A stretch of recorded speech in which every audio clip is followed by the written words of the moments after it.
Thank you very much to everybody for being here. It's a great honor and a great pleasure. Actually, I haven't been in this place of the world for 31 years. I was here in 1984 briefly. And before that, in 1971, I was 10 years old at the time.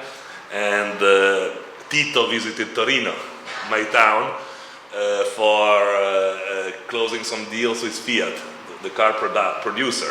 And those were times in which the workers' movement was extremely strong, and in Italy at least. And my father was a labor doctor, and he took me and brought me to the stadium. And the stadium in Torino was a 60,000 people stadium, was packed with people to receive Tito, on the idea that the model of a co-production and co-organization of work could become some sort of inspiring feature for the labor movement in Italy. So that was a very high moment of the search for some emancipatory institutions. Of course, then the 70s in Italy were the years of the most important reforms, not only in labor law, but in a large variety of areas. And then, you know, the recent is the recent history is only neoliberalism, and so it's only dark. But those were years in which there were some real hopes, and those were the years in which I grew up and I got some political consciousness. So it is for me very, very touching and very nice to be in this part of the world again. My talk today is the first global presentation of the Ecology of Law. The Ecology of Law is the book whose cover you see there. Is not going to be in print until the 1st of November. It was a long editing process, but it is ready to go, and it's over. And that was a very long process of writing, together with my co-author Fritjof Capra, who is a very well-known physicist and ecologist, who actually in the 70s, he's a little senior than me, in the 70s, in 1975, he wrote his global bestseller that at the time was very important. It was called The Tao of Physics. Some of you might have heard that. Was a claim of the importance of non-Western visions of reality in the development of the most advanced paradigms in physical theory. Was a book that had tremendous success, was translated in some 40 languages, sold more than 2 million copies. It was a major success. Capra and I got to meet each other in Berkeley. We both lived there. We actually became friends playing tennis together, so in a very kind of mundane way, a long time ago. But then when there was the economic crisis in 2008, we kind of felt marginalized from the main discourse that was completely monopolized by economists. Any intellectual that was not economically trained was in some sense or another kept outside of the discussion, as if he was any kind of observer with no responsibility nor any kind of specialized knowledge that would be useful for approaching the very dramatic phase that humankind has been passing beginning in 2007 and 2008. The monopoly of the economic discourse and the discussion was pretty impressive, and the ideas that were emerging were basically contained in the notion that after the fall of the Keynesian model of the economy, at the beginning with the Reagan-Thatcher revolution, and with the establishment of the fall of the Berlin Wall, and the establishment of the so-called neoliberal thinking, a phase in which the state was going back, was receding, and was substituted by the market, had been dominating globalization. So more market meant less state. The crisis of 2000, and of course the success of neoliberalism was also the product of the crisis of the state, and therefore the need of private institutions to supplement for the state. The crisis of 2007-2008 was vastly seen as a crisis of the private sector. We went too far in privatization. There was too much freedom of economic and financial creativity, and therefore the system fell apart. And now the way back is to return to some more state. So a variety of neo-Keynesian ideas emerged at the time. Some people got extremely well known because of those ideas, and neo-Keynesians such as Krugman on the New York Times or Stiglitz or others were just coming up with ideas of the necessity to build new state institutions in order to tackle the economic crisis. Again, less market, the market was bad, so less market, more state. And this binary vision, more market, less state, more state, less market, was completely phrasing the overall conversation and discussion. And that was one of the things that triggered our interest for the discipline. The second question was that Capra and I, we both felt marginalized, but each one of us had some sense that the other was responsible. I was blaming on scientists and on technology and on this sort of progressive myth that accompanies the vision, the dominant vision of the world, some responsibility for the crisis. The scientific mind, the faith into technological progress, the vision that ultimately humankind will go out of any trouble because technology is going to improve, was to me, in some sense, to be blamed on him. We were, of course, joking, within a sort of a tennis competition contest between two middle-aged guys, so that you should see the conversation there. On his side, he said, well, what about the law? Isn't the law itself what made all of this possible? Isn't the law responsible of the state of affairs? And so we started to have some kind of a back and forth from that point of view, and we eventually settled on this very strange impression that each one of us was looking at the other as if the scientist was carrying with him some sort of an objective knowledge, a hard knowledge. And so to me, the critique of science was a critique based on the idea that the laws of science were like the Newtonian laws of gravity. Okay, they are there, they're immutable, they work forever that way, and that is a vision that I thought was completely wrong. On the other hand, his idea of the law was the same. He had this sense that human laws were some sort of strict, immutable, out there system that nobody could actually change except through some very complicated, professionalized methodologies by lawyers or by the political process, but that the law was existing in a sort of objective kind of furniture of the world. Okay, and we had this cross vision of one another, and we said, why we start thinking a little bit about this word, the idea of law, as it deployed in laws of nature or in human laws. Laws of nature being the law of Kepler, the law of Newton, these notions of constant physical relationship that are mathematically describable and that are, in some sense, objectively true, on which technology then builds, on the one hand, whereas human laws are something that is considered as part of a human agency, some sort of a political attempt of humans to do something. But this idea that laws, once that they exist, they are strict, they're out there, dura lex sed lex, all these notions and ideas are very strong in the popular vision of the law. Okay, so this was the beginning of the conversation.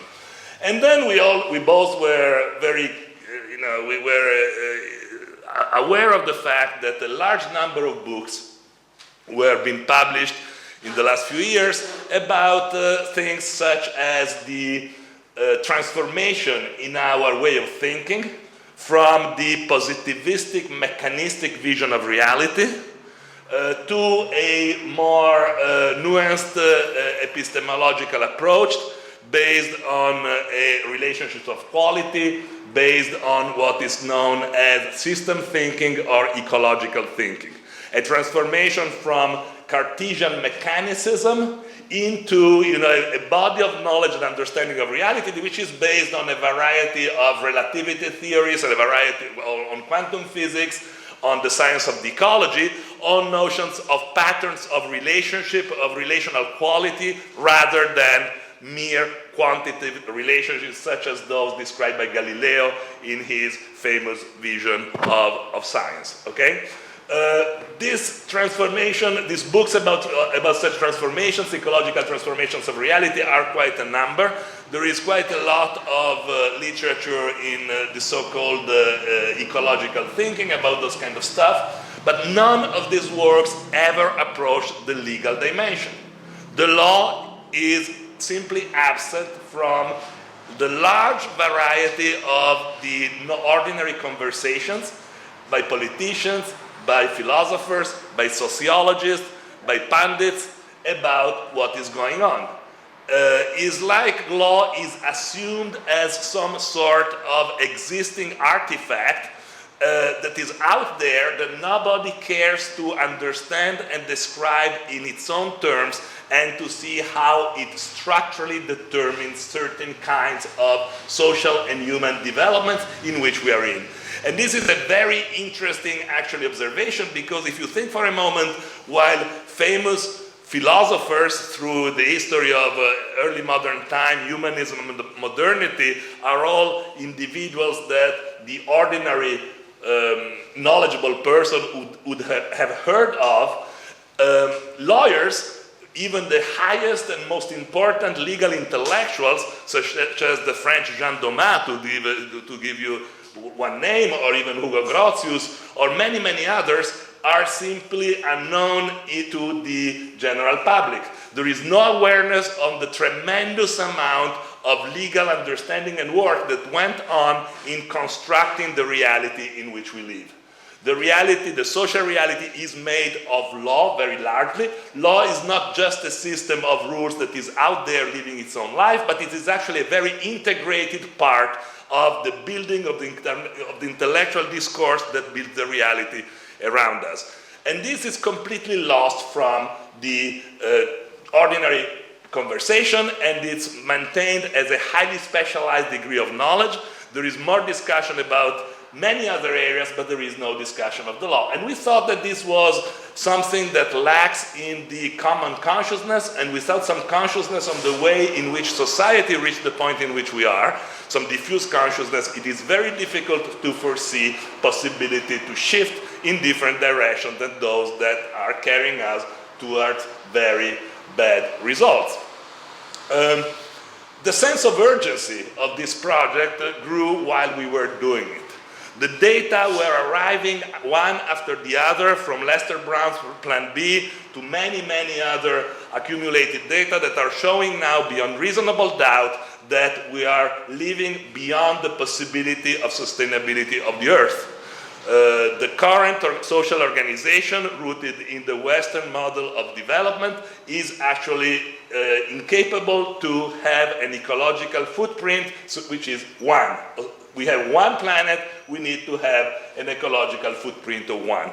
Right now we have an ecological footprint of almost a 1.5. That is to say that each year we consume more than a half of resources that are irreplaceable on the planet.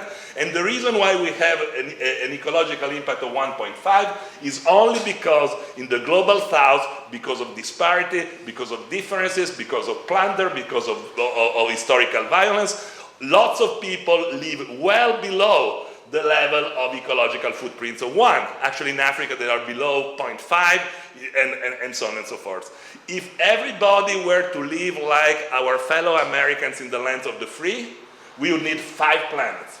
Ecological footprint of the United States is 5. Not be too happy in Western Europe, because ecological footprint of Western Europe is now 3.8, okay? So we're talking about a very problematic question, that is that the current ideology, when we say that this model of development should be replaced and can deliver prosperity and growth to the whole planet, we are simply lying. We are simply lying in an extremely cynical way, and we are writing down the condition for a catastrophe that might endanger the very existence of human civilization on the planet. These data are out there. We can deny them, we can come up with a lot of balloonies to persuade ourselves it's not true. We can have faith in technology. The truth of the matter is that in a planet which is limited, an ideology of unlimited growth and unlimited accumulation is simply unsustainable. So the question is, where does that ideology come from? And here is the historical discussion of our book. Our book claims that at the dawn of capitalism, during humanism and late medieval times, there has been a very dramatic shift in the understanding of reality, which had put at the center the individual. And this is out of the question. There is tons of literature about that. What there is no literature about is how the way in which we understand the law is actually fulfilled and served that project of individualization, to the point of reducing the legal system in that alternative we were talking about before between private property, an idea of private property based on an individual component part on the one hand, and statehood based on an idea of sovereignty that shares exactly the same logic of private property, which is the logic of concentration of power and the logic of exclusion. The international legal system created by Grotius was a rational building of a mechanistic vision of the reality. Descartes transmitted the vision to Dumas. They were very good friends. Dumas and Hugo Grotius were both active in Amsterdam at the same time. They were both discussing this situation. They were both constructing a vision of the legal system known as Northern Rationalist Natural Law that was actually subservient to the vision of constructing a project. The project being transformation of as much commons as possible into capital. Okay? Pre-modernity was a place, and the human experience was based on the qualitative relationship with the environment. Okay, when I said these things in some books in Italy before, and I've been criticized of being some sort of a nostalgic obscurantist, someone that actually believes that in the caves in pre-modern England, the quality of life was good, as if I was saying that living in a borough in England in the 14th century was like being in a 4-star hotel in a city today. Of course, the qualitative relationship between the human and the environment has nothing to do with being comfortable. Qualitative relationship in the ecological terms means only that the individuals were part of a system, part of a network of communities that was an ecological network, as much as the science of ecology shows us that nature lives into ecological networks. Okay? So that means that the human experience was an experience that was determined by the environment. If it was cold, you'd not go out to work, you stay inside. If it was hot, you do certain activities. If it was raining, you do some other activity. In certain times of the season, you do certain things. In certain others, you do certain others. Together, you build some institutional settings. That was an economy of subsistence, but an economy that was radically ecological. It was in complete, the legal system, the pre-modern medieval legal system was completely in tune with nature in the sense that it was sustainable from this point of view, and with community in the sense that the law was actually out there to build communal ties. Some of these legal institutions are at play today, and we can see them at play in other areas of the world. I did a lot of research myself in African law in the past, in Latin America and elsewhere. There is quite a clear idea that the traditional folk, vernacular, as much as you want to call them, legal institutions are not based on the individual self, are not based on the freedom of the individual from its environment, are based actually on notions of obligations, of relationships, of group. And there are, most of the institutions of traditional law can be read as ways to build community. Okay? The project was the clear, rational, humanistic project was to break the community and to create a rational order based on a dual relationship between the individual and the state. You can read that very, very nicely. You know, there are tons of examples in the book. Of course, now I have little time and I'm just trying to make it attractive to you to read someday when it comes out. The very definition of property, the most famous definition of property of the world that is contained in Article 544 of the French Napoleonic Code is exactly that thing. Ownership being the full right of use of an object to the full extent unless the state limits you. So there is this double vision. On the one hand, full individual freedom. On the other hand, full sovereign power to check it. No sovereign power exercised, freedom. Okay? Sovereign power exercised, no freedom. So this again, the dual vision.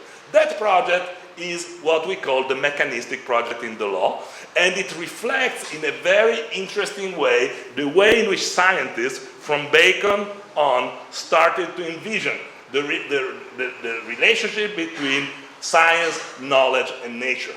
Actually, Francis Bacon, who was also the most important scientist of his generation, was the founder of the so-called positivistic method of inquiry, was also an extremely famous lawyer.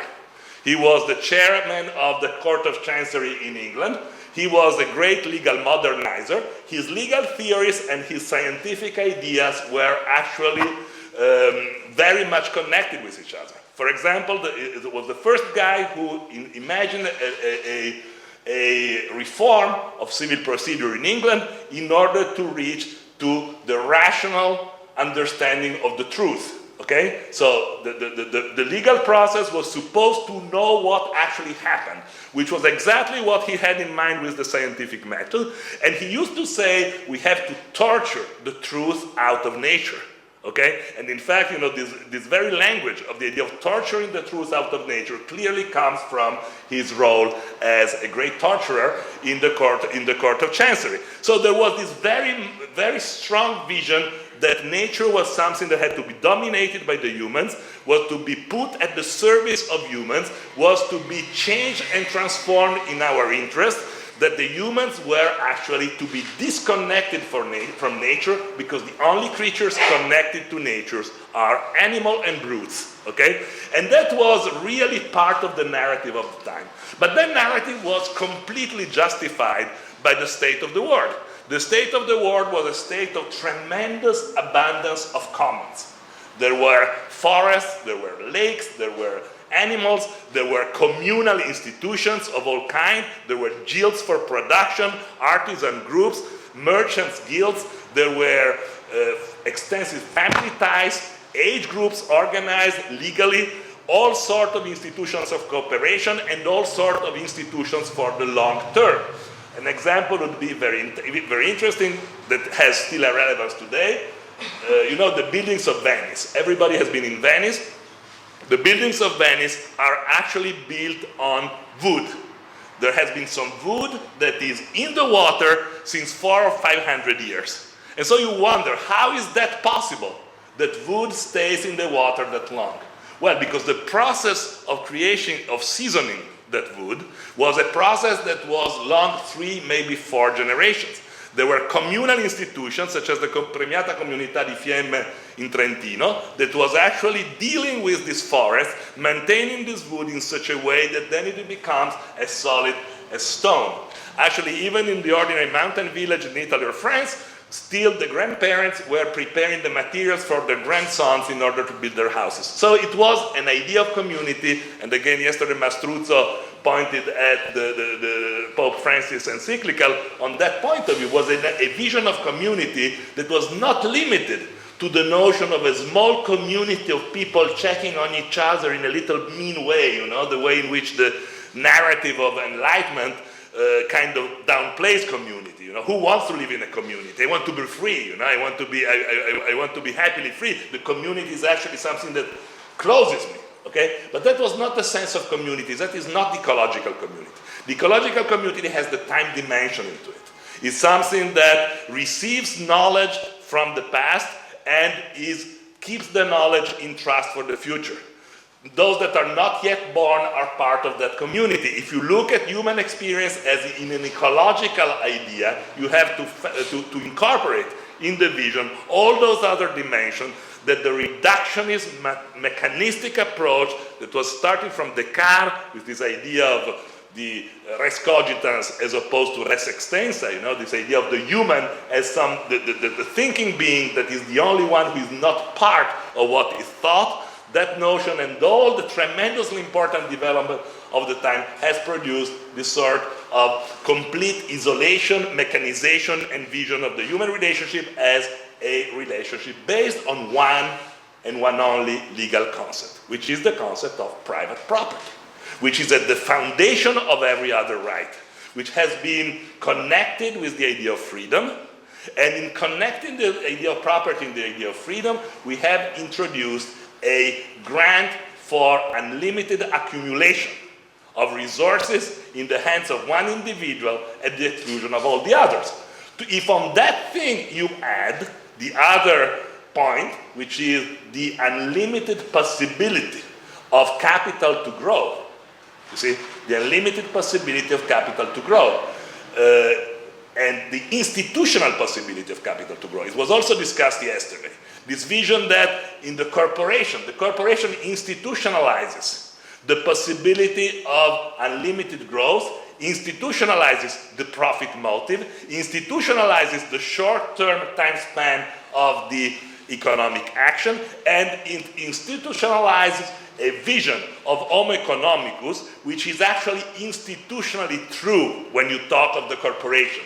I believe that one of the reasons why Ostrom won the Nobel Prize in Economics was that her discussion of the commons made the tragedy of the commons disappear from the center of the worry. Okay? She brought us a lot of material saying, well, flesh and blood human beings are not actually extractive creatures. They are only, they can be generous, they can be sweet, they can fall in love, they have, all sorts of things, and therefore they don't act as homo economicus. Okay? And therefore the tragedy of the commons is flown as an idea because it is simply not true historically that communities of human beings actually exploit resources beyond any limit. And Ostrom has a point in showing that. The problem is that corporations do. That the tragedy of the commons really exists if we look at the world as the commons.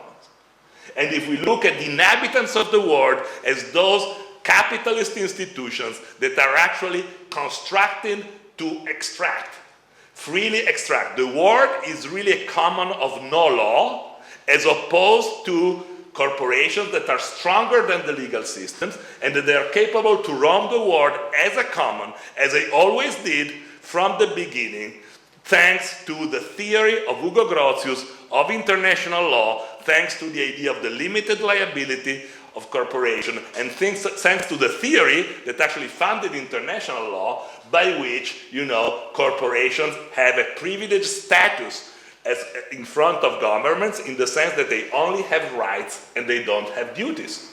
A few people know that the first act that built the birth of international law by Grotius was a defense. Grotius was a genius. Okay? At 16 years old, he was already the most famous lawyer in his town in Holland. At 22 years old, he was the corporate attorney for the East Indian Company, okay, which was the most important job you could imagine at the time. I think that would be like today being the attorney for Google or something like that, okay? A really monster kind of job. He was 22 years old.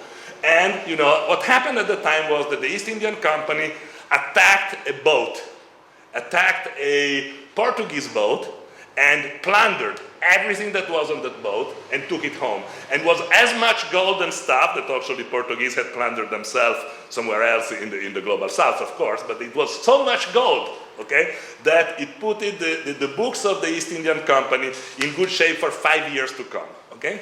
And then, but there was a need to make an argument by which that act, that was an act of direct plunder, was legal, okay?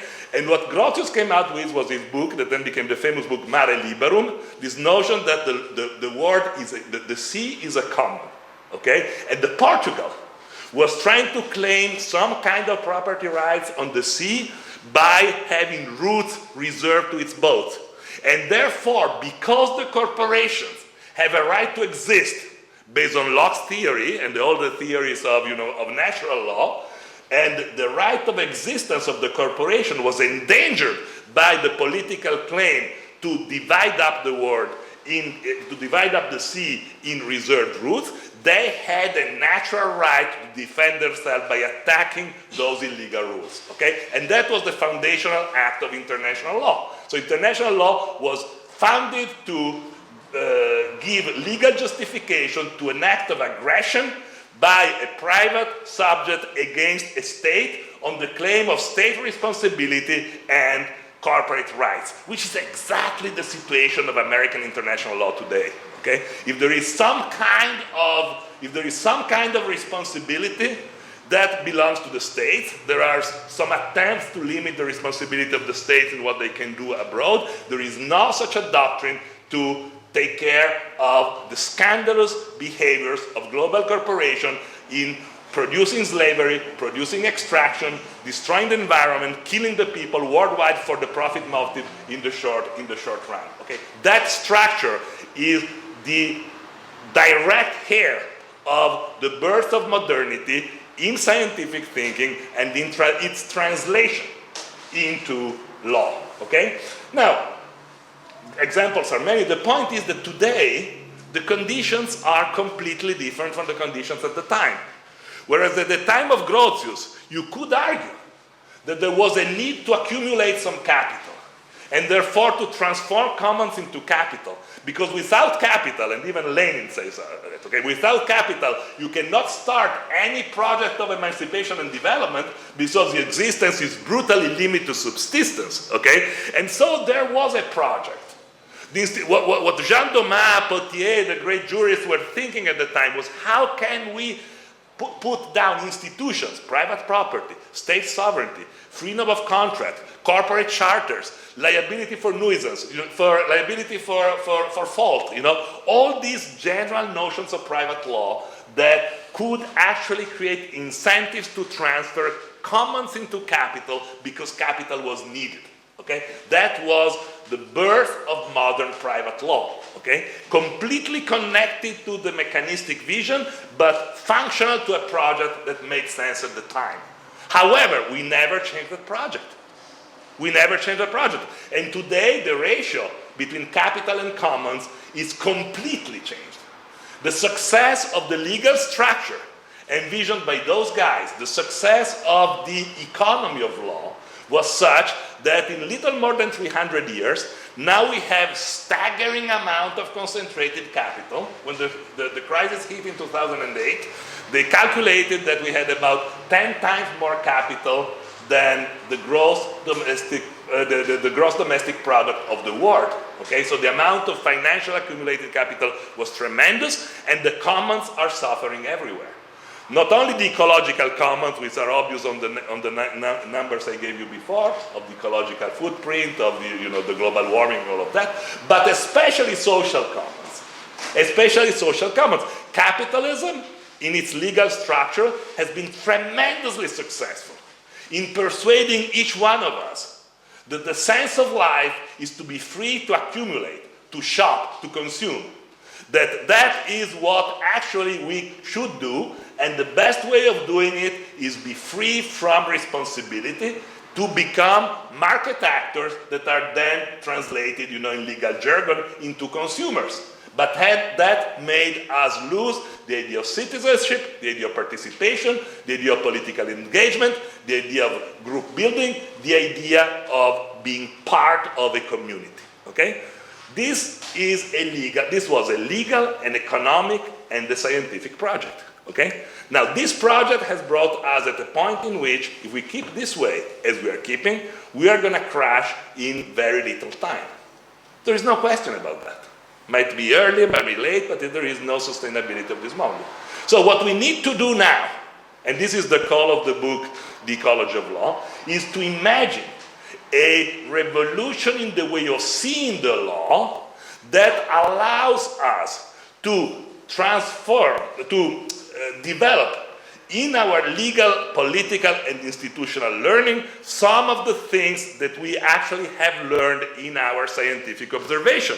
Because the mechanistic paradigm, the vision of the physical reality as an aggregate of individualized atoms and building blocks, the vision of the reductivist vision of Baconian, Cartesian, Galilean science has been challenged beginning the last century and has been now substituted by an ecological vision, a vision of science as holism, a vision of science as relationship, a vision of science as quality, a vision of science as complexity, a vision of science as unpredictability, a vision of science that cannot live in the separation between the observer and the observed.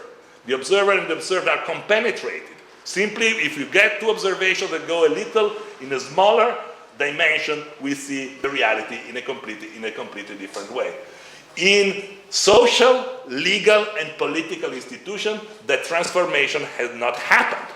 We have not even started to talk about it. We have not even seen the problem so far, okay? But the way to solve the problem is to see it and to actually transmit to future generations and to everybody a modicum of ecological understanding of the law, a modicum of a new idea that the actual law belongs to the community, is not something that exists out there as seasons, but is something that is our own hands, and all of this can happen only with a practice of disobedience, a practice of struggle, a practice of breach of a legal order that is bringing us nowhere. After all, the right of resistance was theorized by Huguenot jurists since the 16th century. So we're not talking about anything crazy. We're talking about the fact that if institutions are actually not serving the purpose of the welfare of the society and the community, they must be resisted. They must be resisted by everybody in his everyday life, in developing some consciousness of the need to resist a direction that doesn't work. The moment in which everybody has developed an understanding of an ecology of law, the understanding of its own role in making the law. After all, the law exists only because it is obeyed. If it's not obeyed by the masses, it's not going to be law anymore. Okay? So we finish our book with a call for civil disobedience and with a call for a transformation of the mechanistic vision of the legal institutions into an ecological vision of the legal institutions, in which you refuse to see the separation between law, politics, economics, and morals, and you see that as all a seamless whole that have to be understood in patterns of relationship in a very advanced way. And also we finish up with a call for civic engagement and for the understanding that the fact of living as ecological human beings today is already making the law for tomorrow. Okay, thank you very much.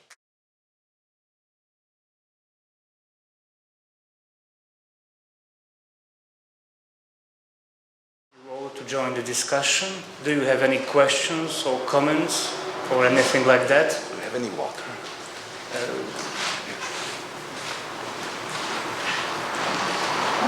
Yes. I have a couple of comments because your response. I would like to make a couple of comments because your exposé was very stimulating. And the first one is about something you didn't mention, but it's a specific example that I think is worth commenting here. Not only because you are one of the protagonists, but because it's a very good example of what we are talking at the end, the way to change the mentality and get the people engaged in a civic struggle. The several years fight in Italy around the water, it's a reference, and I'm thinking also on Petrella, who has done a good work also and to change this mentality about the commons, and was also very involved in this strike. So you could talk a bit about that. Then the second question, because for a philosopher like me, it was very stimulating, is this idea of individualism and this restrictive definition of freedom, negative freedom actually, has been already criticized by the communitarian group from Taylor and Sandel. They are also talking about that, and that not everything is for sale, that there are other values that we need to introduce. And I will abuse of your passions and introduce a third question. It's very shocking that the main theory that you are attacking, it's also using the ecological metaphor.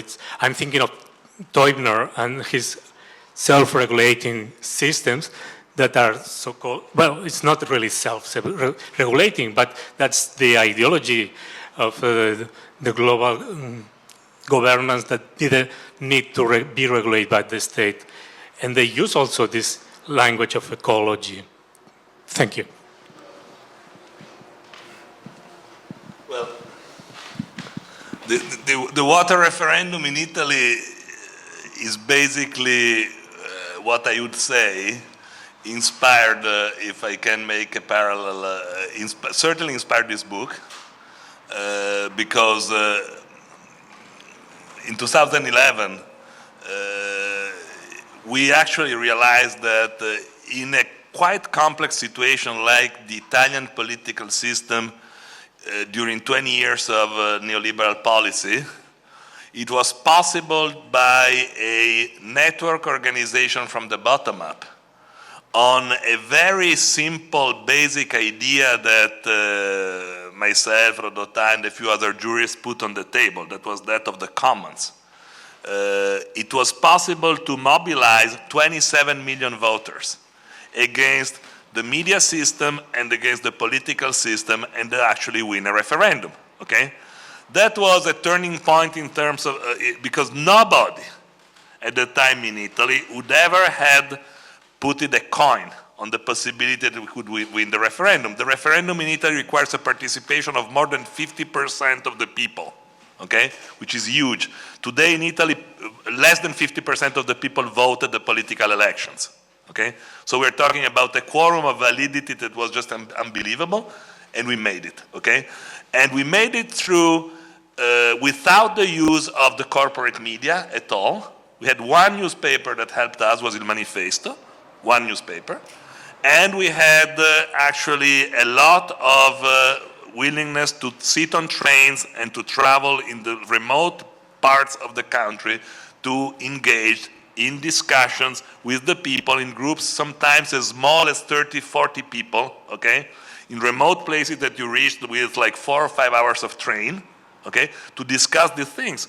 But from those small meetings, you know, in each one of those small meetings, the moment you see some guy that arrives there, that spends time, that invests energy, that is actually physical there with no return, okay, for himself, but just because of a plan, that inspired a tremendous chain effect that brought us to win the referendum. And this is like the best ecological metaphor you can come up with. Actually, our book starts with the metaphor of the Nile perch in the Victoria River, in the Victoria Lake. You know, the Nile perch is that very huge fish that we find in all the gourmet restaurants in the West. The Nile perch is actually not a native fish of the Victoria River, was implanted in the Victoria River in order to develop an industry of fishery, okay? The implant was so successful that the fish destroyed completely all the ecosystem in the lake, and now is cannibal, okay? So eats itself. Around this, but the industry of fishery developed very well. Today, you know, if you go to the restaurant, the Nile perch is one of the fishes that is more coveted in the West. However, around that area, the misery, the disaster that this ecological catastrophe has produced, the hunger, the prostitution, the AIDS, the armed trafficking, all the chain of ecological tragedies of the introduction of the Nile perch in that lake are the best metaphor of the introduction of the global corporation in the world today, okay? So we start with that metaphor. And we also start with the idea, how an ecologist would clean and purify a dead lake. And you know how they do that? They actually protect a small piece of the lake from the actor that is actually producing the death. Okay? So typically lakes die of eutropia because of too much cultivation and uses of chemicals in agriculture, and then the water brings that to the lake and that kills the animals and the plants overlive, there is too much oxygen and all sorts of that. So the way they do it is they take a little small piece of the lake, they protect it from the invasion of the exogenous actor, and life actually pretty soon recovers. There is a fantastic capacity of ecological recovery, of natural ecological recovery of the environment, if only certain kind of very basic conditions are met. You know, if you give fire to a forest, then the life lives again in a very short time without doing nothing. And then you open up, you know, this small community, and you open, and in a very short time you can actually make life again thriving in a lake, just by letting things happen without the external intervention. A previous book that I wrote with Lauren Ader a few years ago was Plunder, When the Rule of Law is Illegal. The argument we made there was pretty much the same. You know, the legal system, the rule of law is used only in order to produce extraction. And therefore, the way in which you should deal with problems of so-called underdevelopment in the global south is simple. Stop plunder. Stop plunder. Okay, the West, just keep your hands off. Stop plundering. Also stop creating ideology and propaganda about development, about practices, about human rights, about all the balloonies in which, you know, a global industry of NGOs and so on and so forth works in sustainment of the ideology of plunder. So that's the idea of abstention, which is exactly the opposite. Some people might say it's anarchist, I don't know, and don't care about the category, but it's exactly the opposite, if you think about it, of the big rhetoric of reforms and of decision-making that happens in neoliberal politics today. You know, the leader has to rule. Let's do something, you know, let's decide. What do you want to decide? It's better not to decide than decide the way neoliberal capitalism is deciding. Okay? So this is the idea. It's a claim for letting the processes develop from the bottom up, purifying the system one more through the birth of legal institutions and political institutions of the commons. Now I forgot all the other questions. Well, of course, the communitarian theory in philosophy. I mean, we're not claiming that philosophy have not thought about these things. I mean, I would be crazy. I mean, I would be an ignorant. I know very well that a lot of what we argue for has been articulated before, for example, by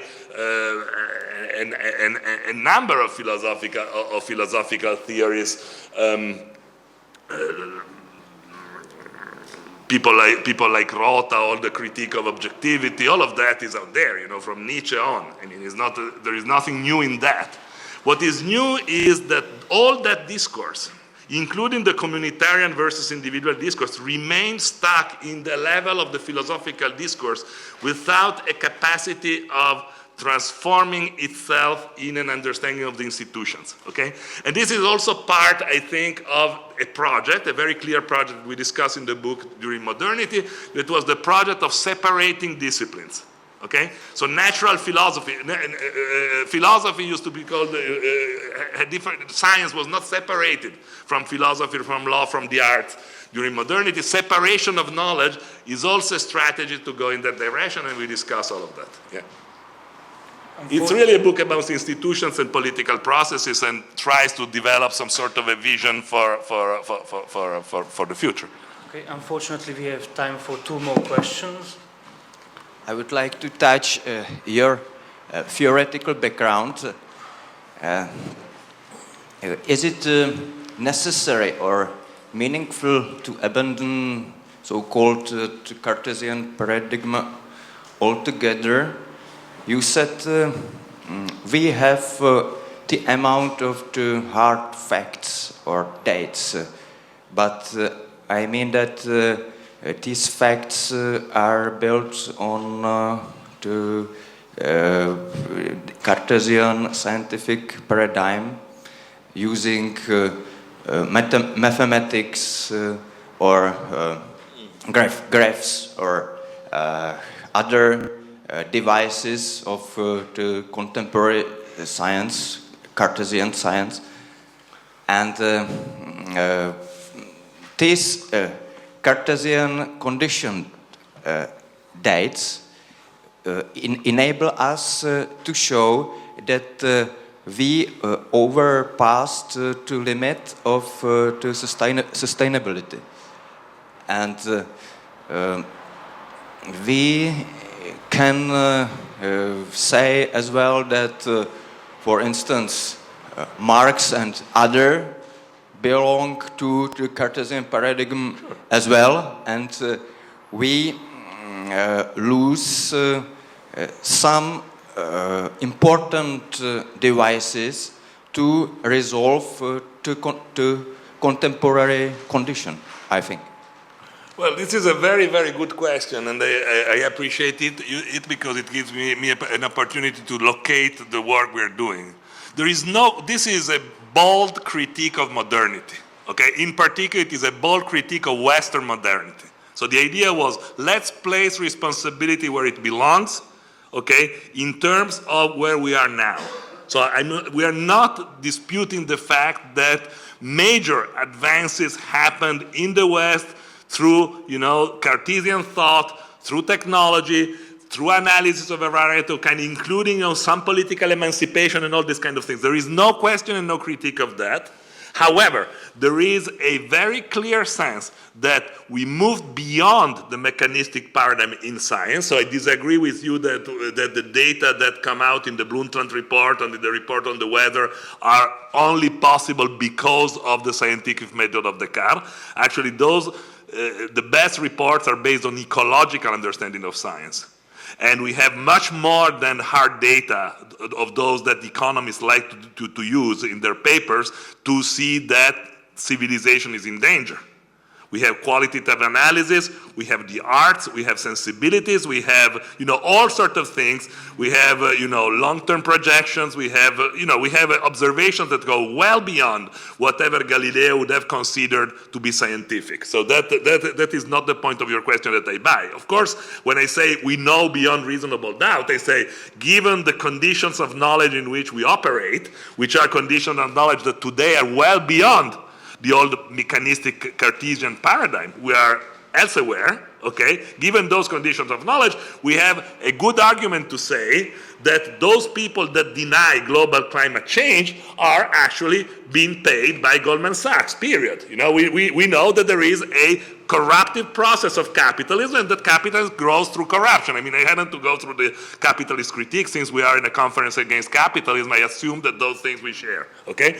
I don't think I have to persuade anybody in this room of the fact that capitalism works in the interest of capitalist extraction and not in the interest of the people. If we had to do that, it would be, a different thing.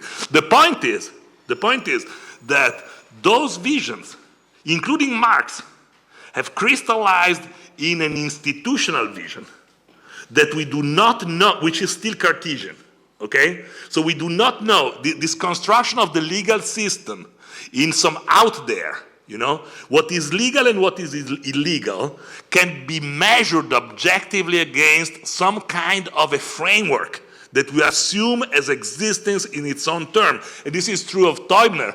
It is true of a lot of those visions that have, okay, what is the law? The law is something that is out there, okay? And who interprets the law? The interpreters of the law are the lawyers, the judges, the politicians, the institutions, okay? The claim here is another thing. There is not such a thing as the law as separate from our collective self that uses, resists, deploys, and transforms the law. So in a sense, because there is not this distinction between having and being, okay, we are the law. As a collective, we are those that make the law alive and existing. A phenomenology of law, which is the term that I was missing before when I was talking about philosophy, all the phenomenological philosophy clearly goes in that direction, okay? In objecting the fact that there is an out there to be described to begin with, okay? There is no out there to describe to begin with. And this is true of the law, and I believe is also true of capital. And actually part of the discussion of yesterday, part of the discussion of yesterday, today, to me, the one in the afternoon, was in a sense limited by the fact that there was a lot of positivism, a lot of scientific positivism on the table, you know? This is capital, this is property, this is public, you know, like this is the moon, this is the sun, this is a chair, this is a piece of paper, okay? No, this is not how the reality is. The reality is in large part political, social interpretation and behavior. Therefore, the claim of the book is recapture the law through direct action. Claim the law as a common. Claim the law, disconnect. We have three recipes basically that we develop. One is the idea of disconnect the law from power and violence. First point. We have this idea today for a person like me, you know, an intellectual would be considered like a dangerous guy in my own legal system. The contact I have with the law is either I get prosecuted or I get beaten up by the cops when I protest. That's a relationship with the law. The law is violence. The law is organized violence. So disconnect the law from violence, because the law is actually much more than that. It's culture, it's part of ourselves, it's part of our civilization, is as sophisticated as language, perhaps more. So one thing. Second point, disconnect the law from sovereignty. Sovereignty belongs to communities. Sovereignty is an abstraction, a reductionist abstraction that puts, you know, all the power concentrated in an atom, which is the nation state, but in fact, the power belongs to the community. If you want to destroy the power, you have to give the law back to the community. So give the law back to the community. Let things happen at the local level. Let things happen in direct dialectics of involvement of people in dealing with things, you know, from the bottom up. Doesn't mean that you are closed and, you know, narrow and parochial in a community with the old lady that spies on you. That's part of the rhetoric against communitarianism. That means that you have to involve direct participation in the legal system. And then third point that we say is make property generative. Right now, the institutions of property are extractive institutions. The idea of property is a legal empowerment to plunder. It is because of private and property law that BP Corporation can go out there, dig the thing, and then say, oh, you know, sorry, there is a catastrophe. It is because of property law that some private guy can fly a private airplane, creating a huge ecological impact, and if you tell him you're an asshole, he says, well, that's my money. I pay my gas. No, sorry, you know, this private-public distinction is just ideology. We cannot afford it anymore. We cannot afford that BMW builds cars of that dimension. Okay? So this is the idea. You cannot protect those things under some theory of liberty that is rooted in actual institutional extractive things. So property should be respected, but should be generative. Should be generative in the sense of not being an institution to extract and to accumulate, but to be an institution that actually generates itself virtuous communal practices. So that would be the idea. And the last question from someone from behind.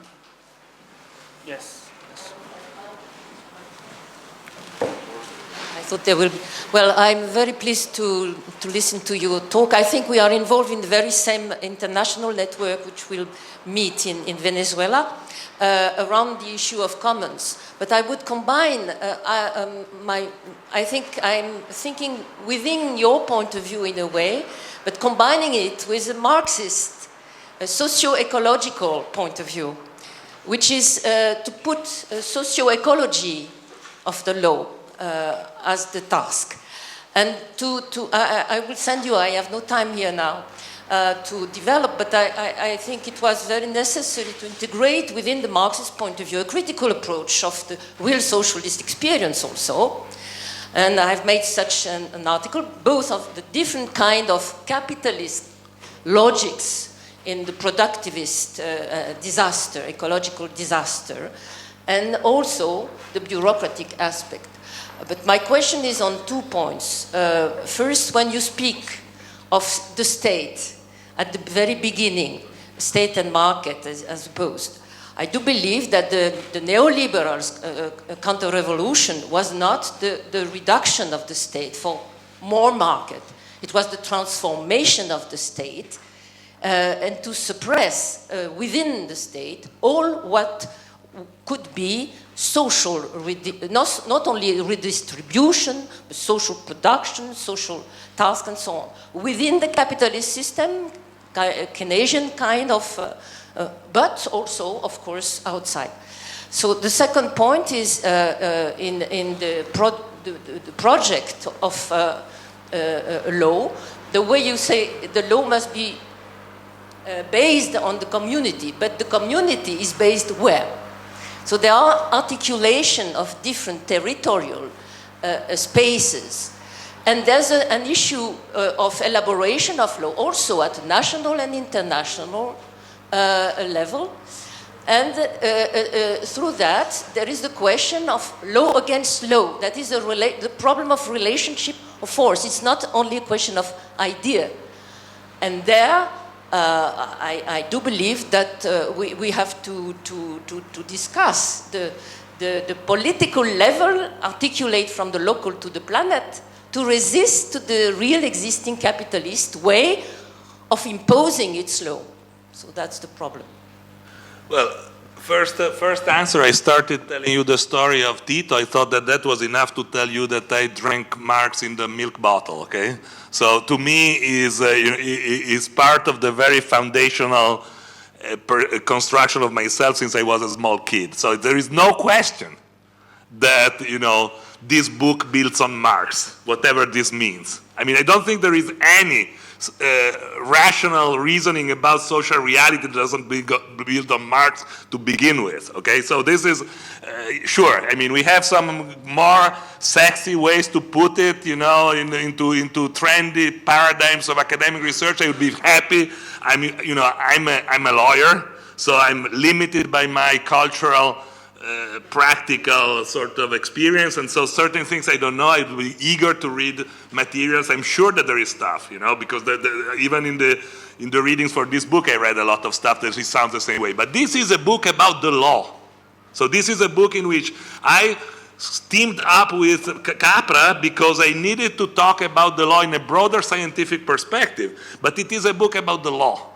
So whatever I said here is not some sort of vision of the reality. It's a vision of the nature of law. Actually, the original title of the book, and then the publisher said it's too strange, they would not sell it. It was called The Laws of Nature and the Nature of Law. Okay? So the idea being, we need to understand the nature of law. We need to understand what the law is in the political, social, and general discourse. Because if we do not understand that, if we are stuck into the mechanistic paradigm, which is called legal positivism, which is still alive and well, despite, a lot of critique within legal circles against legal positivism, the fundamental vision of the law as some sort of an out there, professionalized system that can be discussed and understood only by lawyers, that is some sort of technical project, is still alive and well. That is the fundamental critical target of the book. There is a misunderstanding of the law, okay? And if we respect the law as misunderstood today, which is the law that constructs the current capital extractive system, we are bound to crash ourselves, okay? Because we do not respect the laws of the ecology.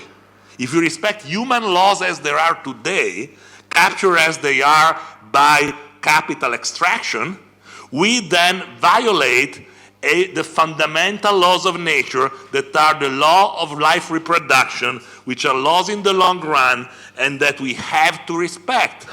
If a society we do not respect the laws of nature, okay, which is the laws of ecology, the laws of reproductive processes, if we don't do that, as we are not doing, we are like someone that climbs a mountain and doesn't respect the laws of Newton. Okay? If you climb a mountain and you don't respect the law of Newton, you crash down to the soil and you die. Okay? You have to, if you climb a mountain, you are respecting the laws of Newton. Otherwise, you die. Okay? If as a society we do not respect the laws of nature, the ecological law, as certainly we are crashing. The only problem is that it doesn't happen right away. Okay? So there is less of an incentive to understand it, because if I climb a mountain and I fall even a little bit, I hurt myself. Okay? Right now, the problem is that there is this tremendous production of self-congratulatory rhetoric among philosophers, among the economists, this celebration of the West, celebration of the individual, celebration of freedom, denial, kind of celebration of us against them, pointing out that the others are savages. All of that is part of the same celebratory logic that tells us, go ahead, don't respect the laws of nature, because capital doesn't want that.